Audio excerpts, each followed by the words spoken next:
पतित हुए। जनन मरण में सत सत रोगों से पीड़ित हैं व्यथित हुए। बिजली बादल सम बहवव है, जल बुध बुध सम जीवन है। यूं चिंतन कर प्रश्न हेतु मुनि, बन में काटे जीवन है। गुप्ति समिति व्रत से संयुत जो, मन से विसुख की ओर रहा। मोहे भाव के प्रबल पवन से, जिनका मन ना डोल रहा। कभी ध्यान में लगे हुए तो, श्रुत मंथन में लीन कभी। कर्म मलों को धोना है सो, तप करते स्वाधीन सुधी। रवि किरणों से तपी शिला पर, सहज विराजे मुनि जन हैं। विधि बंधन को ढीले करते, जिनका मट मैला तन है। गिरि पर चढ़ दिन करके अभिमुख, मुख करके हैं तप तपते।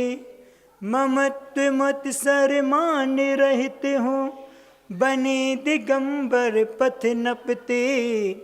दिवस रहा हो रात रही हो, बोधामृत का पान करें।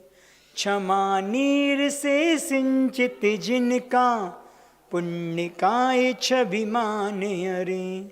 धरे छत्र संतोष भाव के, सहज छाओं का दान करें।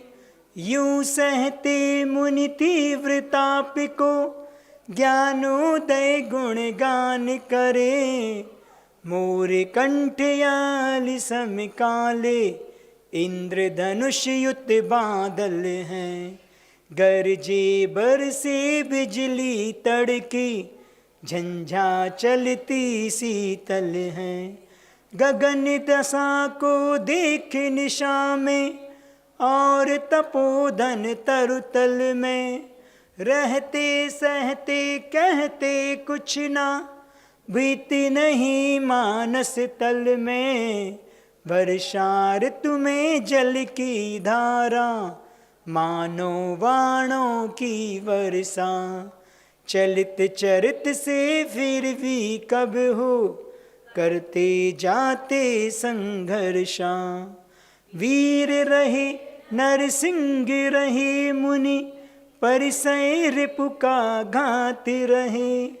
किंतु सदा भयभीत रहे हैं, इनके पद में मात रहे। अविरल हिमकण जल से जिनकी, काय कांति ही चली गई। साए साए कर चली हवाएं, हरियाली सब जली गई। शिशिर तुषारी घनी निशा को, व्यतीत करते श्रमण यहाँ। ओढ़े ओढ़ते धृत कंबल हैं, गगन तले भूषयन यहाँ। एक वर्ष में 3 योग लें, बने पुण्य के वर्धक हैं।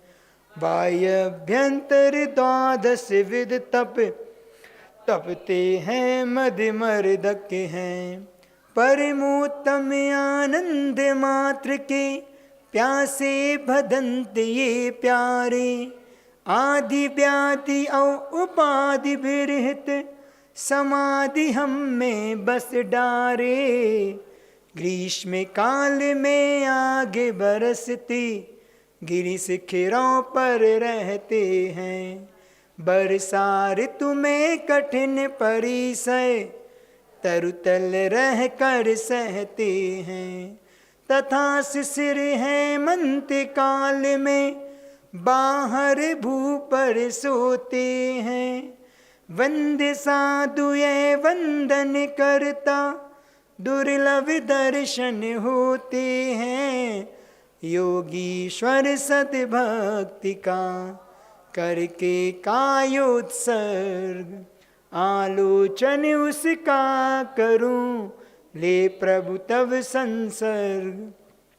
अर्ध सहित जो दीप तथा दो सागर का विस्तार जहाँ, कर्म भूमिया 15 जिनमें संतों का संचार रहा। वृक्ष मूल अभ्राओ का से औ आतापन का योग धरे। मौन धरे वीरासन आदिक का भी जो उपयोग करे। बेला तेला चौला छहला पक्ष मास 6 मास तथा, मौन रहे उपवास करे हैं करे न तन की दास कथा। बाओ भक्ति से चाओ शक्ति से निर्मल कर कर निज मन को। बंदू पूजूं अर्चन कर लूं नमन करूं इन मुनि जन को। कष्ट दूर हो कर्म चूर हो बोधि लाभ हो सदगति हो। वीर मरण हो जिन पद मुझको मिले सामने सन्मति हो। मिले सामने सन्मति हो। चलिए प्रश्नोत्तर मालिका की ओर आते हैं। जिसके हाथ में ना हो फोटो कॉपी ले सकते हैं, आगे रखी है थोड़ी सी। मंगलार्चन कर लें अपन। प्रणिपत्य वर्धमानम प्रश्नोत्तर रत्नमालिकां बक्षे। नाग नरामर वंद्यम देवम देवादिपम वीरम। आज सबका उच्चारण नहीं कर रहे कारिकाओं का, अपन सीधे जिस पर पढ़ रहे थे उस पर आ जाते हैं, वो वाली का उच्चारण कर ले रहे हैं। 13 नंबर की कारिका का अपनी व्याख्या चल रही थी। तो को नर का परवस्ता किम सौख्यम सर्वसंग विरतिर्यः। किम सत्यम भूतिहितम किम प्रिया प्राणिनाम सबः। ये अपना 13 नंबर कल अपन ने समझा था कि संसार में नरक क्या है। को नरकः, नरक क्या है। आचार्य महाराज ने एक शब्द में उत्तर दिया, पराधीन होना ही नरक है। ठीक है ना। कल अपन ने समझा था कि पराधीनता किस प्रकार की होती है। एक पराधीनता ऐसी भी होती है जो संसार में रोकने वाली है, नरक को ले जाने वाली होती है। पर कहीं कहीं पराधीनता भी अच्छी मानी जाती है जो मेरी मुक्ति में भी कारण बनती है। कल एक अपन ने उदाहरण समझा था, हमने गुरुजी वाला जो आपको बताया था कि प्रभात में भी लाली होती, संध्या में भी लाली होती, एक सुलाती एक जगाती, कितनी अंतर वाली होती। एक पराधीनता, एक परतंत्रता, एक बंधन मोक्ष मार्ग में भी है, लेकिन वह बंधन मोक्ष मार्ग का हमारे लिए कल्याण में कारण बनता है। और जो बंधन आपके घर गृहस्थी में है, जो पराधीनता घर में है, वह हो सकता है कि वह पराधीनता आपको संसार में रोकने में कारण बने। और कई प्रकार की पराधीनता होती हैं, वो बंधन हमारे लिए स्वीकार नहीं करें तो हमारा संसार भी बिगड़ जाए। अगर बच्चों के प्रति माता पिता का अगर बंधन ना हो तो बच्चे उच्छृंखल हो जाएं, पत्नी के प्रति ना हो तो वो अपनी मर्यादा को लांघ ले। इसलिए चाहे वो पत्नी हो, चाहे वो बच्चे हों, चाहे वो बेटा हो, सबको एक बंधन स्वीकार करना ही चाहिए। बंधन और संयम एक अर्थवाची है। बंधन कहो या जीवन में संयम का आना। असंयम से क्या लेना, मतलब प्रत्येक क्रियाओं को संयमित होकर करना। हमने कल कहा था कि अगर आप गाड़ी भी चलाते हैं तो पूरे संयम से चलानी पड़ती है। अगर आप बगैर संयम के गाड़ी चलाएंगे असंयमित होकर तो उससे क्या होगा, एक्सीडेंट की पूरी पूरी संभावना है। आप कह सकते नहीं हम महाराज जी के पास क्षेत्र पर गए थे खजुराहो, खूब अच्छे से आशीर्वाद लेके आए, मेरा तो कुछ होगा ही नहीं। यहाँ ऐसा बोलो और वहाँ गाड़ी 120-140 की स्पीड में चलाओगे तो क्या होगा, क्या होगा। देखो गलती अपन करें, साफ नहीं रखें और अपन कहें साधु का तो आशीर्वाद है। इसलिए वह संयम का जीवन, वह पराधीनता जीवन में कहीं कहीं हमारे कल्याण में भी कारण बनती है। तो अपन को देखना है, अगर हमारे बच्चे हमारे कंट्रोल में नहीं है तो उनको एक पराधीनता, एक परतंत्रता जरूरी है देना। हमने उनको सारी सुख सुविधाएं दी हैं तो उसका मतलब ये नहीं कि वो दुरुपयोगी करें। हमने उनको मोबाइल दिया, ठीक है, अब अपन देखें अगर दिया है तो मेरा कर्तव्य है कि हमने जो दिया है बच्चों को वो उसका कितना उपयोग कर रहे हैं, सही कार्य में कर रहे हैं कि बुरे में कर रहे हैं। अगर माता पिता ये नहीं देखते तो इसमें किसकी गलती कहलाएगी? माता पिता ही कहलाएगी। इसलिए आप मना नहीं है, उनके सारे शौक पूरे करो, लेकिन उनका आचरण उसमें गलत मतलब गंदा नहीं होना चाहिए। आचरण में हमेशा उठाव होना चाहिए। देखो कहना नहीं चाहिए, लेकिन वो बच्चे और वो परिवार मुसलमानों में भी होता है। मुसलमानों की खासियत आप लोग को बता दें कि उन्होंने आज तक उनने अपने नियमों का उल्लंघन नहीं किया। उनके जो प्रिंसिपल हैं, उनके अंदर की जो मान्यताएं हैं या मर्यादा हैं वह आज भी बनी है। लेकिन सबसे ज़्यादा अगर अपन ने खिलवाड़ किया तो सिर्फ जैनों ने किया है। आज अपन ने सारी चीज़ें भूल के धर्म को ताक पे रख के सिर्फ अपने शौक और वर्तमान फैशन को देख के एक दूसरे की होड़ में हम वो अपने गलत से गलत काम कर जाते हैं। क्यों? हम पैसे वाले, हमारे पास पर्याप्त मात्रा में धन है, हम अपने बच्चों के शौक के लिए कुछ भी कर सकते हैं और बच्चे इसका दुरुपयोग करते हैं। इसलिए गाड़ी दो, मोबाइल दो, खाने पीने चाहिए वो चाहिए, पहनने जो दिन दो, लेकिन ध्यान रखो इसका कितना भाई जीवन में अपने उपयोग में ले रहे कि दुरुपयोग में ले रहे हैं। भाई मुसलमान व्यक्ति अगर होता है अपनी बच्ची को मोबाइल देता है तो पहले शर्तें रखता है। हम दे रहे हैं तो मोबाइल की आवश्यकता है, लेकिन कुछ शर्तें हमारी हैं। कौन शर्तें हैं? पहली शर्त तो मोबाइल दे रहे हैं, रात में 9 बजे के पहले पहले मुझे मोबाइल वापस चाहिए। आपको सुबह 7 बजे के बाद मोबाइल मिलेगा। 10 घंटे का मोबाइल हमारे पास रात में रहेगा। क्यों? उसको पता है कि रात में बच्चे क्या होते हैं, और काल ही ऐसा है, उस काल में अपने आप प्रवृत्ति हमारी पाप की ओर जाती है। क्योंकि मोबाइल ऐसा होता है कि पर्सनल होता है, एकांत हमें मिल ही जाता है। तो एकांत में बच्चे हमारे इतने धर्मात्मा नहीं है कि धर्म के कोई प्रवचन सुने रात में 9 बजे 10 बजे बैठ के, वो सारी वल्गरिटीज ही देखते हैं, पाप का कारण बनती है। इसलिए पहले माता पिता का कर्तव्य है कि दो तो, लेकिन उनसे पूछो क्या कर रहे हैं। उनको मोबाइल देने से पहले वो निश्चित कर देते हैं कि आपको मात्र दिन दिन में मिलेगा, और उसमें भी कोई आपका पर्सनल कोड नहीं होना चाहिए किसी चीज़ का। हम आप कभी भी खोल के देख सकते हैं। अगर इतना अपन करेंगे कंट्रोल तभी हमारे बच्चे सुरक्षित रहेंगे, नहीं तो बिगड़ने में देर नहीं लगती। गाड़ी दी है, ठीक है, कहाँ जा रहे, कब आ रहे, क्यों जा रहे, किस लिए जा रहे, सबकी जानकारी माता पिता को होना चाहिए। तुम्हें जाना है, भरोसा है, ले जाओ, तुम्हें जहाँ जाना, लेकिन बता के जाओ कहाँ जा रहे और कब लौट के आ रहे। ये सारी चीज़ें माता पिता का कर्तव्य होता है। क्योंकि ये बात पक्की है कि बच्चा अच्छा करते हैं तो पूरा श्रेय माता पिता को जाता है, और बच्चे गलत करते हैं तो भी उसका पूरा दोष माता पिता के ऊपर लगता है, बच्चों को बाद में लगेगा। तो ये पराधीनता इतनी होना चाहिए संस्कार के क्षेत्र में, गृहस्थी के क्षेत्र में वह पराधीनता जरूरी है। लेकिन एक दूसरे प्रकार की पराधीनता होती है कि जो हमारे लिए नरक के समान होती है। तो कौन सी? कहते हैं पराधीन सपने हु सुख नाही। पराधीनता में कभी सुख नहीं मिलता। कौन सी? जब ये भारत देश था अपना और ये पराधीन था तो तब ये जनता ने कितने कष्ट उठाए। अब जिनने उस समय का जीवन जिया उनको पता है भारत को आज़ाद कराने के लिए उस समय स्वतंत्रता सेनानियों ने कैसा कष्ट प्रत्येक जनता ने उठाया। वो तो क्योंकि सबके सहयोग से भारत को स्वतंत्रता मिली थी। उसे सुनकर आज भी अगर अपन सुने ना तो अंदर कांटे उठाते हैं रोम में। हाँ, तो ये चीज़ें पराधीनता से क्या होता है, व्यक्ति का कभी विकास नहीं होता। पहले एक दास वृत्ति चलती थी, उसमें आदमी को खरीद लिया जाता था और बाद में जैसा कार्य उनसे कराना हो वैसा करवाते थे। चलता था नहीं चलता था? अभी कुछ समय से बंद हुई है। तो इतिहास बताता है कि राजा हरिश्चंद्र थे ना, जो उन्होंने भी बिके और दास वृत्ति की। उन्होंने कौन सा कार्य मिलता था? तो शमशान घाट, बहुत अच्छा, शमशान घाट में बिना टैक्स के किसी के लिए अंतिम संस्कार न करने दें, इस चीज़ का मिलता। तो ये दास प्रथा की पराधीनता तो है, किसी दूसरे के पराश्रित होकर हमारे कार्य करना। जब कृतांतव्रत सेनापति को, कृतांतव्रत कौन है? सेनापति किसका? राम का। तो जब सीता को जंगल में छोड़ने का आदेश किया तो उन्होंने क्या किया? उन्होंने एक ही बात कही थी कि आज इतना बड़ा कार्य मुझे मिल गया है कि मैं सपने में भी कल्पना नहीं कर सकता था।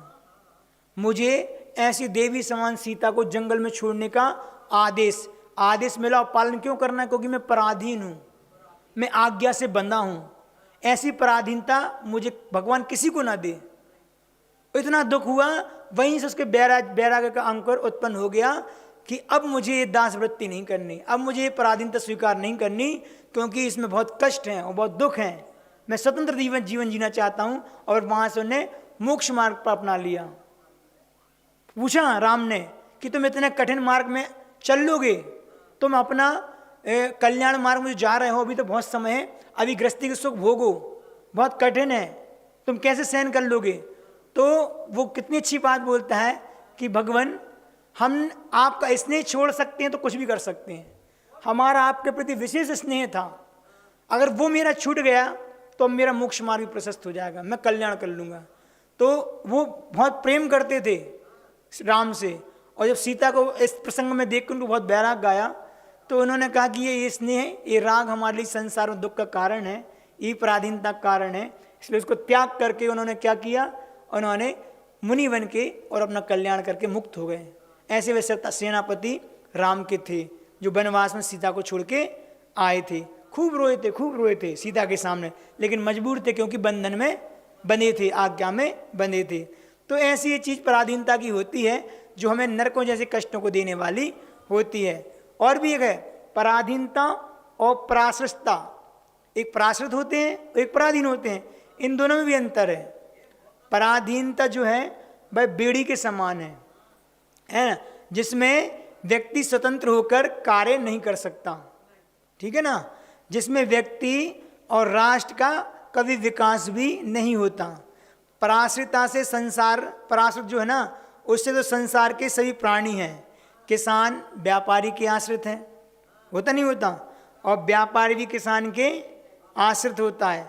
वर्तमान में जो लोकतंत्र है, सरकार प्रजा के आश्रित है, प्रजा सरकार के आश्रित हुआ करती है। नौकर सेठ पर आश्रित है, सेठ नौकर पर आश्रित है। वक्ता श्रोता पर, पति पत्नी पर, पिता पुत्र पर, ये सारे संबंध हमारे संसार में एक दूसरे पर चलते रहते हैं, ये आश्रित होते हैं, पराश्रित होते हैं। एक प्रदेश भी दूसरे प्रदेश के आश्रित होता है ना। मध्य प्रदेश है तो उत्तर प्रदेश के, उत्तर प्रदेश है तो बंगाल के, सारे ये आश्रित होते रहते हैं। तो ये सारी चीज़ें कहीं ना कहीं हमारे लिए क्या होता है, आश्रित होना तो ठीक है, लेकिन पराधीन होना ठीक नहीं है। वह बेड़ी की तरह हमारे रोक के रखती है, लेकिन आश्रित एक दूसरे के माध्यम से काम होता रहता है, चलता रहता है। अगर मुनीम ना हो तो सेठ का काम ना चले। गुरु और शिष्य एक दूसरे पे आश्रित हैं, गुरु का गुरु शिष्य के माध्यम से, और शिष्य गुरु पर आश्रित हुआ करते हैं। कैसे आश्रित होते हैं, हाँ वही तो पूछ रहे हैं, कैसे आते हैं। सूत्र आता ना हमें, परस्पर उपग्रहो जीवानाम, परस्पर में एक दूसरे पर अनुग्रह करना ही क्या है, जीवों का अनुग्रह, वो हमारे कल्याण में कारण बनता है। तो गुरु ने शिष्य को दीक्षा देकर उन पे उपकार किया, ठीक है ना। अब उपकार किया तो उससे क्या हुआ कि शिष्य अब गुरु के उपकारी हो गया, तो वो एक आश्रित है। हमने गुरु के भरोसे मोक्ष मार्ग में आए, ठीक है ना। अब शिष्य गुरु की आज्ञा का पालन करता है, ठीक है ना, तो वो उनके आश्रित हो गया। तो इसके माध्यम से इनका भी काम होगा, क्या मतलब कर्म की निर्जरा भी होगी, वैयावृत्ति भी है, उनकी अनुकूलता बनाना, ये सारे एक दूसरे के आश्रित हुआ करते हैं। कोई भी काम हो, कुछ भी हो, तो शिष्य से तो कहेंगे और शिष्य गुरु से कहेगा। हम सामान्य श्रावक से कहने जाएंगे क्या। जैसे मुझे कोई तकलीफ है तो किसको बताएंगे, आपको बताएंगे क्या, अपने गुरु से कहेंगे कि मुझे फलानी फलानी वेदना है, आप आशीर्वाद दीजिए, और जो आप उपाय बताएं वो हम करेंगे। आश्रित हुआ नहीं हुआ। इसी प्रकार गुरु भी रहता है, जब कोई भी बात होती है, कुछ भी होती है, तो सामान्य श्रावक से नहीं कहेगा, जाके किससे कहेंगे, वह अपने शिष्य से ही कहेंगे। जैसे घर गृहस्थी में है, बेटा किससे कहेगा, अपनी माँ से ही कहेगा। घर में बहुत से सदस्य हैं, लेकिन उसकी आत्मीयता किससे जुड़ी है, भावना जुड़ी माँ से। उसे पता है कि सबसे अच्छे से निवारण मेरी तकलीफ का, मेरी कोई भी आवश्यकता है वो कौन करेगा, तो मेरी माँ करेगी। तो सबसे पहला संबंध उसका माँ से होता है। तो ये माँ शिष्य, बेटा का माँ से, ये सारे पराश्रित वाले संबंध होते हैं जो एक दूसरे के उपकार में कारण बनते हैं, लेकिन वास्तव में वह संसार का ही कारण रहता है। लेकिन गुरु शिष्य का तो वह ऐसा है कि वो कम से कम कल्याण में कारण हमारा बनता है। बाकी नहीं तो अगर वास्तव में देखें तो मोक्ष मार्ग अपने अपना होता है। ये व्यवहार दृष्टि से, निश्चय की दृष्टि से फिर हो तो एक आत्मा दूसरी आत्मा का कुछ भी नहीं कर सकता। कोई नया नहीं, कोई पुराना नहीं है कि दादाजी पहले आए हो, कि नाती बाद में आया हो, कि पोता बाद में आया हो। क्यों आया? अनंत काल से आपकी आत्मा संसार में है, तो अनंत काल से उस पोता की भी है।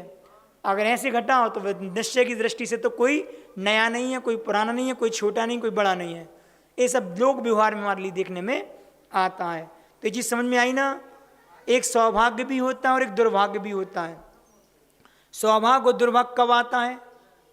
जिस समय वैराग्य की उत्पत्ति हो जाए, जिस समय, उस समय समझना कि सौभाग्य आ गया। और जिस क्षण राग उत्पन्न हो जाए, समझ लो उस समय हमारा दुर्भाग्य सामने आ गया। तो किसने ये कहा था कि माँ आशीर्वाद दे कि मुझे किसी के यहाँ की नौकरी ना करनी पड़े? किसने कहा था? अभी तो बताया था, कृतांतवक्र ने कहा था। सीता से कहता कि आशीर्वाद दें कि मुझे किसी का नौकर ना बनना पड़े। ये नौकरी आदेश होती है और ये पराधीनता स्वीकार करनी पड़ती है, क्योंकि मुझे बहुत कष्ट है। मैं अकेली आपको जंगल में नहीं छोड़ रहा हूँ, साथ में आपके गर्भ में पलने वाले बच्चे भी तो हैं कितने। और ये पक्का है, वो तो पुण्य का योग था, आयु कर्म था, सती थी, उसका बचाव हो गया। और कोई होता तो अभी तक तो वहाँ पे बड़े बड़े जानवरों के मुख का ग्रास बन गए होते। इसलिए सेनापति ने कहा कि मैं उनकी आज्ञा तो टाल नहीं सकता और मुझे बहुत पीड़ा हो रही है आपको छोड़ के, इसलिए आप आशीर्वाद दें कि आगे से मुझे किसी की नौकरी ना करनी पड़े। तो ऐसी चीज है। तो धिक्कार किसे हो? दिगस्तु परवस्त्याम, अर्थात पराधीनता को हमेशा धिक्कार हो। ठीक है ना? बात समझ में आ रही? दूसरा प्रश्न देखें अपन, अब इसी को और कर दें। अच्छा, स्वर्ग और नरक कहाँ है? अच्छा ये बताओ। यही है। वैसे तो स्वर्ग जो है वह ऊर्ध्वलोक में है और नरक कहाँ है? अधोलोक में। एक ऊपर है एक नीचे है। और मनुष्य कहाँ रहते हैं? मध्य में रहते हैं। किंतु आदमी सबसे ज़्यादा सुख उसके साथ रहने वाले व्यक्तियों से होता है। उसको होता नहीं होता?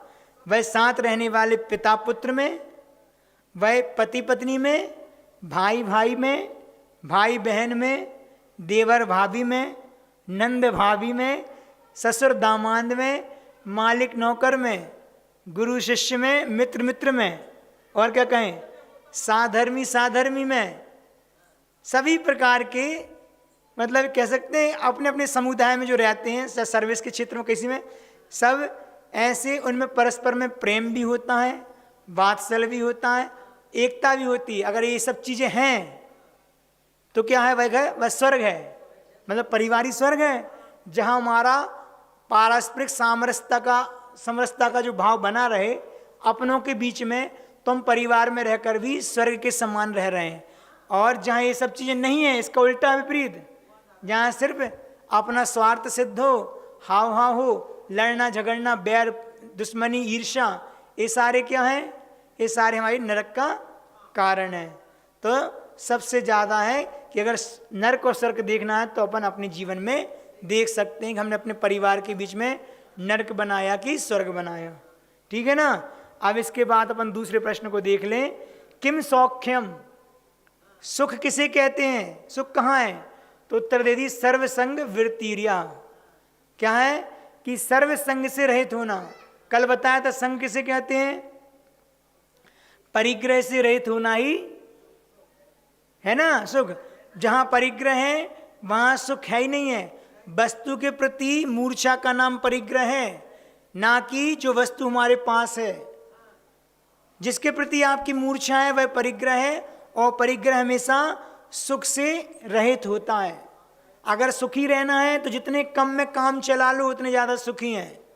हमारी इच्छाएं कभी खत्म होती नहीं है, इच्छाएं हमेशा बढ़ती रहती हैं। वह इच्छाएं आकुलता पैदा करती हैं, आकुलता दुख में कारण बनता है ना। इच्छा पूरी नहीं होती तो क्रोध बढ़ता, और इच्छा पूरी होती तो लोभ बढ़ता।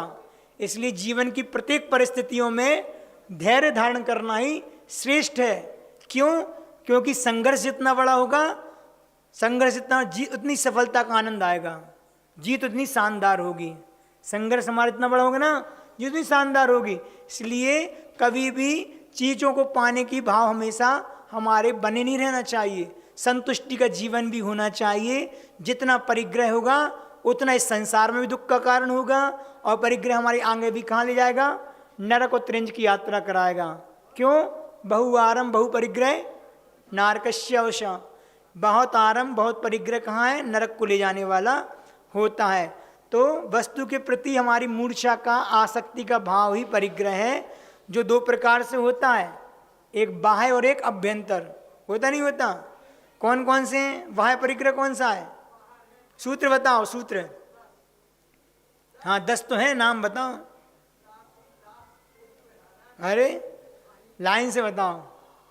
तत्वार सूत्र किसी ने नहीं पढ़ा? क्षेत्र वास्तु हिरण्य सुवर्ण धन धान दासी दास कुप्प भांड प्रमाणातिक्रमा। ये प्रमाण से अतिक्रम मतलब क्या? ये 10 है ना।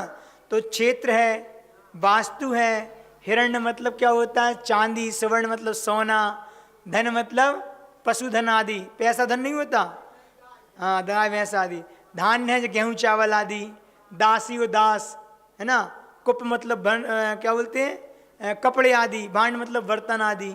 ये सारे क्या हैं? ये 10 प्रकार के बाह्य परिग्रह हैं। इनसे सहित जो होता है वह कैसा होता है? दुखी होता है। और जिसने थोड़ा थोड़ा भी त्याग किया वह थोड़ा थोड़ा सुखी होता है ना। जित थोड़ा भी करो थोड़ा सुखी होगा। और जिसने पूर्ण त्याग कर दिया वो ऐसे कौन है? पूर्ण त्यागी, दिगंबर मुद्रा को धारण करने वाले वह साधु पूर्ण रूप से सुखी होते रहते। सुखी नहीं है, न आधो को लेने न माधो को देने, किसी का न लेना न देना, किसी प्रकार का संसार में विकल्प नहीं होता। तो क्या है? सुखी होना चाहते हो, क्या करना है? पूर्ण रूप से हमारे लिए परिग्रह का त्याग करना पड़ेगा। उसके लिए दिगंबरत्व को, मुनिपद को स्वीकार करना पड़ेगा। अंतरंग परिग्रह कौन सी है बताओ? पहले तो बुद्धिपूर्वक बाह्य परिग्रह को त्याग होता है। इसके बाद जब मुनि महाराज होते हैं फिर तपस्या के माध्यम से अंतरंग परिग्रह को नष्ट करते हैं। तो कौन से हैं? सबसे पहले तो मिथ्यात्व, ठीक है ना। फिर हमारी 4 कसाएं, ठीक है, क्रोध मान माया लोभ। उसके बाद क्या है? 4 और 1 5 हो गई। और बताओ 9 और हैं, कौन सी हैं? 9 कसाएं, 9 4 13 और 1 14। आप नाम मत गिनाओ, लेकिन 9 कसाएं, 4 4 कसाएं बड़ी और 1 मिथ्यात्व। 9 4 13 और 1 इसने नहीं, वो प्रमाद में चली गई आप। मिथ्यात्व, 1 मिथ्यात्व, 4 कसाय, 9 कसाय से 14 अंतरंग परिग्रह हैं। इनको साधु बने बिना कोई नष्ट नहीं कर सकता। साधु बन के अपनी कसाय विजय प्राप्त करके, इनका क्षय करके तपस्या के माध्यम से मोक्ष की प्राप्ति होती है। तब पूर्ण रूप से अनंत काल के लिए व्यक्ति सुखी हो जाता है। परिग्रह के त्याग से ही अनंत सुख की अनुभूति उन केवली भगवान को होती है। सर्वसंग वृत्तिरिया, जो सर्वसंग से वृत्ति होती है, वो तो उपकरण है। नहीं तो अंतरंग परिग्रह भी कहाँ हुआ? जो हमारी कसाएं हैं इनको पूर्ण नष्ट करने बिना नहीं होगा, क्योंकि जब तक मोहिनी कर्म है तब तक अनंत सुख का अनुभव नहीं होने वाला। हाँ तो करेगा कौन? साधु ही तो करेगा। तो वही तो बोल रहे हैं, कसाय का समन वही करेगा, श्रावक करेगा। तो श्रावक के तो बनी तो परिग्रह तो उसका हमेशा बना रहेगा। साधु का है आंशिक रूप से है, क्योंकि संजुलन संबंधी कसाय है ना। जब तक वो नहीं छूटेगी तब पूर्ण रूप से त्यागी नहीं होंगे। तो पूर्ण रूप से त्यागी तो 10वें गुण स्थानवर्ती मुनि महाराज ही होंगे अंत समय में।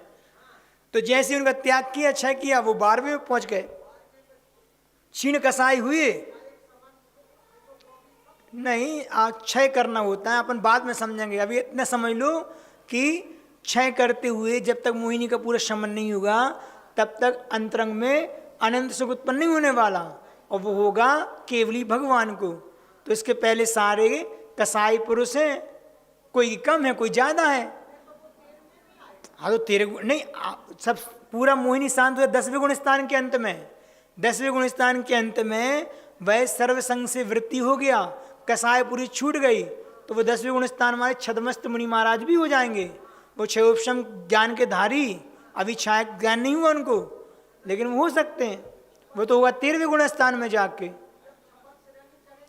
छपक श्रेणी में तो 6 करेंगे, तो वही तो बता रहे, जब तक 6 नहीं हुए तब वो नहीं कहलाएंगे, उपशमन करने वाले भी नहीं हो सकते। तो ये चीज अपने रखना। एक किसने कहा था कि जितना जितने हल्के होते जाएंगे उतना उतना हम ऊपर उठते जाएंगे। किसने कहा था ये बात? बहुत अच्छी बात बता रहे हैं, एक गुरुजी ने कहा था। गुरुजी ने कहा था, यहीं पे कहा था, आप लोग को ध्यान है। गुरुजी एक बार हम लोग जब आ रहे थे तो एयरपोर्ट गए थे, यहाँ पे हवाई अड्डा है ना, तो खजुराहो के मैं बिहार करते जा रहे थे, तभी रास्ते में वह हवाई अड्डा आया और वहाँ उनको देखा। देखने के बाद वहाँ पूछा कि हवाई जहाज किस धातु की बनती है। गुरुजी को तो क्या ना कि वो देखते हैं कि आखिर कौन सा कारण इसको हवा में उड़ने में सहायक है। तो उन्होंने मुझे किस धातु से बनता है, तब लोगों ने कहा कि प्लेटिनम से बनता है। प्लेटिनम नाम की धातु आती है जो उत्कृष्ट रहती, हल्की रहती है, उसके द्वारा बनता है। तो इससे क्यों बनता है? तो क्योंकि इसका वजन हल्का होता है, इसलिए बनता है। तभी आचार्य श्री ने कहा, क्या कहा कि जितना जितना हल्का होते जाते हैं व्यक्ति उतना उतना ऊपर उड़ता जाता है। जैसे प्लेन अपने आप हल्के कारण ऊपर हवा में उड़ता रहता है, ठीक है ना। तो ये चीज अपने लिए हल्की होने के लिए क्या करना है? सर्वसंग से विरतिर होना है। एक कहानी एक दिन सुनाई थी आनंद सेठ की, अगर याद हो तो। क्या सुनाई थी कि 5 अनुव्रतों का पालन किया था, परिग्रह का परिमाण किया था और परिमाण किया, तो इसके बाद जितना भी वैभव इकट्ठा हुआ तो उसको रख तो सकते नहीं थे, तो जनता में परोपकार के लिए गाय का दूध था तो उसको बांटने लगे। जो भी फल फूल आते थे वो गांव में सब में देने लगे। ब्याज के माध्यम पैसा ज़्यादा आता था, उसके दान के क्षेत्र में अनाथ आश्रय और सारे कार्य, हॉस्पिटल से लेकर शिक्षा के क्षेत्र, सब में उसने अपना वो किया। और उसको इतना आनंद आया कि देखो कि हमने एकमात्र परिग्रह का परिमाण किया था तो जीवन इतना हल्का हो गया, इतना आनंदमय हो गया। अगर पूर्ण त्याग कर देंगे तो कितने आनंद का जीवन जिएंगे। तो वह सेठ जो था, ये बहुत बड़ा सेठ था भगवान महावीर स्वामी काल में, उसने सर्वसंग का त्याग किया, सब वृत्ति हुए पूरे परिग्रह का, तो उसने महाव्रतों को धारण करके अपने जीवन का कल्याण किया। तो परिग्रह को त्यागे बिना हमारा कल्याण नहीं होने वाला, हम हल्के नहीं होने वाले, और वह सुख की प्राप्ति भी मुझे उसके बिना नहीं होने वाली। ठीक है, तीसरे प्रश्न पे आए, किम सत्यम। अरे तो जितना विषय उतना ठीक है, अपन को अब पूरा भी करना है, बहुत गाड़ी धीरे से चल रही है, विस्तार जहां होगा वहां पे और अब अच्छे से बताते रहेंगे। तो तीसरा प्रश्न है कि सत्य क्या है। तो लोगों ने कहा सत्य क्या है, तो आचार्य महाराज कह रहे हैं प्राणियों का हित करना ही सबसे बड़ा सत्य है। प्राणियों का हित, प्राणियों का हित किस में होता है? प्राणियों का हित वास्तव में सच्चे उपदेश से होता है, होता नहीं होता? आचार्य शांति सागर जी महाराज कहा करते थे कि हरिजनों का उद्धार हेतु उन्हें हित का उपदेश देते जाएं, जिससे वे मांसाहार और अन्य वैष्णव को त्याग करके जिसका उनका जीवन सुखी बनेगा। तो ये उपदेश ही तो है। कितने विदेशी आते हैं और थोड़ा सा उपदेश दे दिया तो आए थे डेली 1-2 आते हैं, हमारा काम भी हो जाता है। आज एक लेडीज थी, वो कोलंबिया से, उसने जीवन पर्यंत के लिए त्याग किया, वो खाएगी नहीं, वो डेली खाती थी। फिर एक शाम को दूसरे आए थे, उसने, वो रशियन थे, उन्होंने 3 दिन का महीने में कहा और हम प्रयास करेंगे पूरे छोड़ने का। तो ये क्या है, ये थोड़े से उपदेश से तो कितनी हिंसा से बच गए। उनका आत्म कल्याण भी हुआ, जीवों की रक्षा भी हो गए और धर्म का प्रचार प्रसार भी होगा कि जैन दर्शन ऐसा है, पूर्णतः अहिंसा धर्म को मानने वाला है। यहाँ तो छोटे छोटे से जीवों की रक्षा का उपदेश हमारे शास्त्र में दिया है, जो करेगा उसका हित होगा। और ऐसा होता है कि देखो स्वाध्याय की, गुरुओं की वाणी और शास्त्र की वाणी हमेशा हित का उपदेश ही देती है। जहाँ राग देश का वर्णन है वह सच्चे शास्त्र हो ही नहीं सकते। जहाँ वीतरागता है और वीतरागता का वर्णन है वही हमारे हित में कारण बन सकती है। तो ये मांस आदि का त्याग अपने आप में बहुत बड़ी चीज़ होती है, क्योंकि इससे उसका जीवन भी सुखी बनेगा और जो जीव कट रहे थे या जो ज़्यादा मांस में, उन वो भी सुखी रहेंगे, क्योंकि उनका तो वो कल्चर ही है। विदेशों में उनका तो वो भोजन ही है।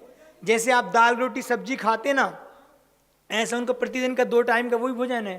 अगर उसमें कुछ कम करके वो ख़त्म नहीं करते तो कुछ कम भी करते हैं तो ये उनका बहुत बड़ा पुरुषार्थ है। सबसे बड़ी बात तो वो साधु की बात मानते हैं, तो कहीं ना कहीं वो भव्य तो हैं कि उनके मन में बात उतर जाए कि नहीं हम पक्का प्रॉमिस कर रहे हैं कि हम नहीं खाएंगे। हाँ, तो ये चीज़ें मात्र उपदेश से ही होता है क्या? ऐसा भी है? तो ऐसा भी नहीं है। उपदेश के साथ साथ भोजन नहीं, उसे भोजन देना चाहिए। जिसके पास भोजन नहीं है ना, उसको भोजन भी देना चाहिए, अकेले उपदेश नहीं देना चाहिए। उपदेश से पेट नहीं भरता। जिसके पास आजीविका के साधन नहीं है, उसे आजीविका तक इसके साधन भी देना चाहिए। मतलब जिसको जिसकी चीज़ आवश्यकता है वह करो, तो उसमें आपका क्या हित है, और वह हित करना ही आपके जीवन की सत्यता का प्रतीक हुआ कर सकता है। तो इसके पास जो बच्चे पढ़ना चाहते हैं लेकिन माता पिता के पास धन का अभाव है, नहीं पढ़ा सकते, तो उनकी भी अपन को, जिनके पास सामर्थ्य है उनको सहायता करती रहना चाहिए। इसमें भी बहुत बड़ा हित है। बड़े होके भाई आपको उपकार तो मानेगा ही, और अगर देश का अच्छा नागरिक बन जाए, कुछ कर जाए, तो इसके प्रति पीछे पूरा श्रेय किसका होगा? आपका होगा। तो ये चीज़ हमारे लिए सत्य है कि हमें हित का उपदेश, हमेशा हित के कार्य करते रहना चाहिए, जिससे हमारा जीवन इसमें भी सुखी रहेगा। हर चीज़ के पीछे उद्देश्य है कि हमारे जीवन में सुख और शांति की प्राप्ति हो। चौथा प्रश्न है किम प्रिया, अर्थात प्रिय क्या है? प्राणी नाम अश्वा, क्या है? अर्थात प्राणियों प्रति प्रिय वस्तु क्या है? तो उन्होंने कहा प्राणियों को अपने प्राण।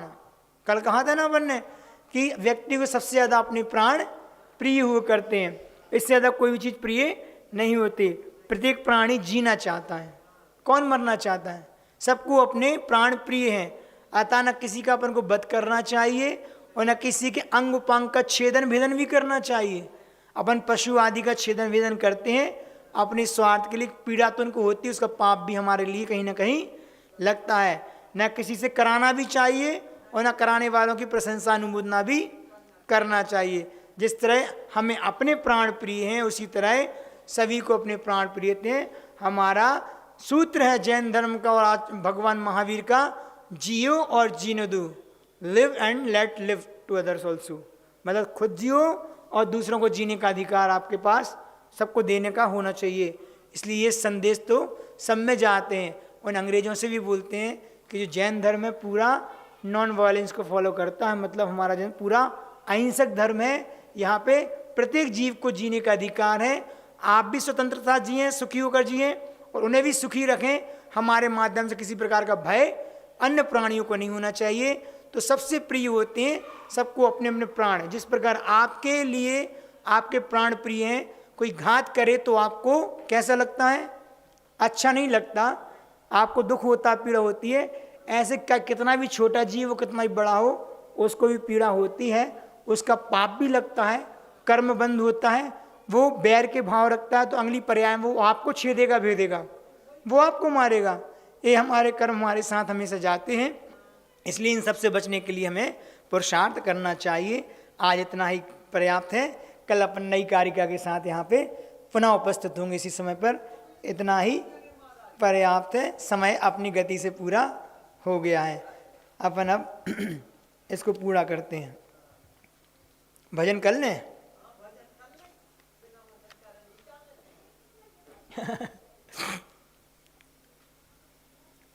तोरा मन दर्पण कहलाए, तोरा मन दर्पण कहलाए, भले बुरे सारे कर्मों को देखे और दिखाए, तोरा मन दर्पण कहलाए,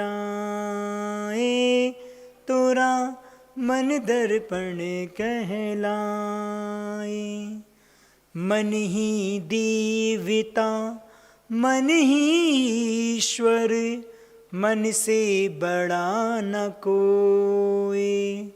मन ही देवता मन ही ईश्वर, मन से बड़ा न कोई। मन उजियारा जब जब फैले, मन उजियारा जब जब फैले जग उजियारा होई, इस उजली दर्पण पर प्राणी धूल न जमने पाए। तोरा मन दर्पण कहलाए, तोरा मन दर्पण कहलाए। सुख की कलियां दुख के कांटे, मन सबका आधार। सुख की कलियां दुख के कांटे, मन सबका आधार। मन से कोई बात छुपे ना, मन के नैने हजार। जग से चाहे भाग लो कोई, जग से चाहे भाग लो कोई, मन से भाग न पाए। तोरा मन दर्पण कहलाए, तोरा मन दर्पण कहलाए। तन की दौलत ढलती छाया, मन का धन अनमोल। तन की दौलत ढलती छाया, मन का धन अनमोल। तन के कारण मन के धन को माटी में ना रौंद। मन की कदर भुलाने वाला, मन की कदर भुलाने वाला, वीरा जन्म गवाए। तोरा मन दर्पण कहलाए, तोरा मन दर्पण कहलाए। भले बुरे सारे कर्मों को देखे और दिखाए। तोरा मन दर्पण कहलाए, तोरा मन दर्पण कहलाए। गुरुदेव भगवान श्री विद्यासागर जी महाराज की द्वादशांग जनवाणी माता की